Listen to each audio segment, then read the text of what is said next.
யுஎஸும் இஸ்ரேலும் சேர்ந்து ஈரானை அட்டாக் பண்ணியிருக்காங்க.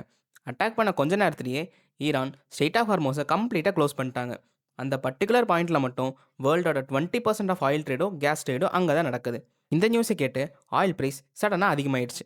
இதனால இந்தியாவுக்கு என்ன பிரச்சனை அப்படின்னா 55% க்ரூட் ஆயில், 60% நேச்சுரல் கேஸ், 80லேருந்து 90% குக்கிங் கேஸ் எல்லாமே இந்த ரூட்லேருந்து தான் நமக்கு வருது.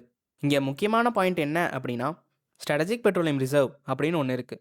இங்கே தான் க்ரூட் ஆயில் எல்லாத்தையுமே சேர்த்து வச்சுருப்பாங்க. இதை எப்போ யூஸ் பண்ணுவாங்க அப்படின்னா நமக்கு எப்போல்லாம் எமர்ஜென்சி சுச்சுவேஷன் வருதோ அப்போல்லாம் யூஸ் பண்ணுவாங்க.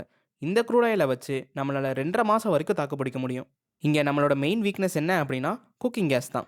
நம்ம எப்படி எமர்ஜென்சிக்கு தேவையான க்ரூட் ஆயில் எல்லாத்தையும் ஒரு இடத்துல சேர்த்து வச்சுருக்கோமோ அந்த மாதிரி கேஸை சேர்த்து வைக்கிறதுக்கு எந்த ரிசர்வுமே நம்மக்கிட்ட கிடையாது. ஸோ இந்தியன் கவர்மெண்ட் வேறு ஏதாச்சும் கண்ட்ரிலேருந்து நம்மளால் ஆயில் அண்ட் கேஸை வாங்க முடியுமா அப்படிங்கிறத கண்டிப்பாக பார்ப்பாங்க. இந்த சுச்சுவேஷனை எப்படி இந்தியன் கவர்மெண்ட் ஹேண்டில் பண்ண போகிறாங்க அப்படிங்கிறத பொறுத்திருந்து தான் பார்க்கணும்.